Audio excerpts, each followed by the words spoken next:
Bonjour, aujourd'hui, Cent ans de solitude, de Gabriel García Márquez. C'est un roman emblématique de la littérature latino-américaine, écrit par Gabriel García Márquez.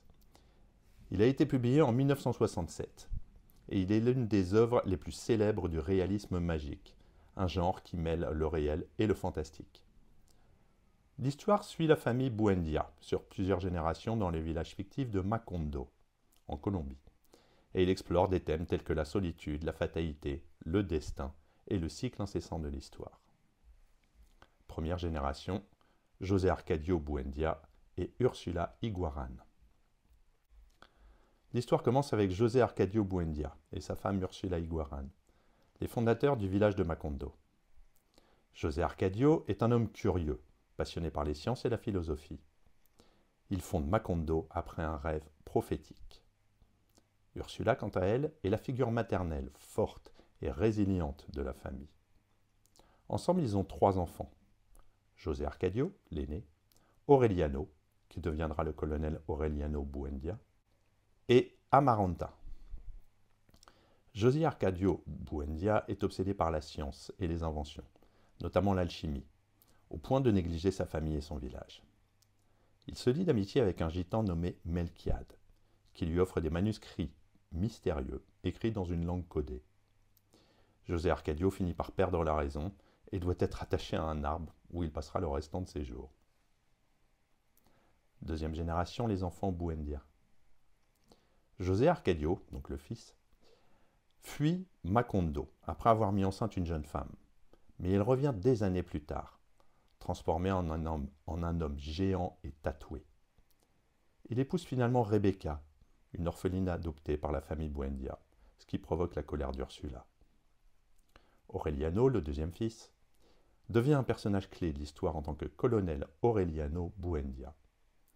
Il se révolte contre le gouvernement conservateur et devient un leader révolutionnaire menant 32 guerres civiles. Mais il est consumé par l'amertume et la solitude. Il a 17 fils illégitimes, tous portant son nom, qui seront tous assassinés. Après de nombreuses années de lutte, Aureliano retourne à Macondo, désabusé et solitaire. Amaranta, la sœur cadette, refuse la mort de Pietro Crespi, un pianiste italien qui tombe amoureux d'elle, et vit une vie amère de regrets et de solitude. Elle prend soin du neveu, Aureliano José, mais repousse ses avances amoureuses incestueuses. La troisième génération, les petits-enfants Buendia. Les enfants de José Arcadio et Rebecca n'ont pas d'importance dans l'histoire, mais les enfants illégitimes du colonel Aureliano Buendia et ceux de José Arcadio, le fils, prennent une place centrale.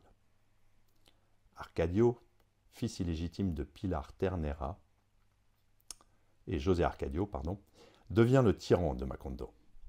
Il épouse Santa Sofia de la Piedad et a 3 enfants. Remedios la Belle, José Arcadio et Aureliano Segundo. Remedios la Belle est un personnage mythique d'une beauté envoûtante, mais simple d'esprit. Elle s'élève mystérieusement au ciel un jour, disparaissant à jamais. José Arcadio II et Aureliano Segundo sont des jumeaux identiques, mais avec des personnalités opposées. José Arcadio II est sérieux, travaille dans les plantations de bananes, tandis qu'Aureliano Segundo est hédoniste et profiteur, vivant avec Fernanda del Carpio, une femme austère venue d'une ville lointaine avec qui il a 3 enfants.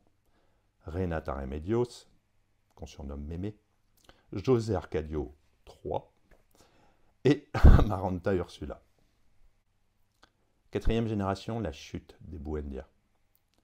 Mémé tombe amoureuse d'un mécanicien nommé Mauricio Babilonia, mais la relation est découverte par Fernanda, qui fait tirer sur Mauricio.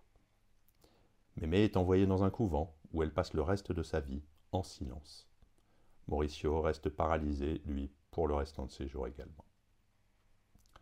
José Arcadio III, leur fils, est envoyé au séminaire en Italie, mais revient après la mort de son père pour prendre possession de la maison Buendia.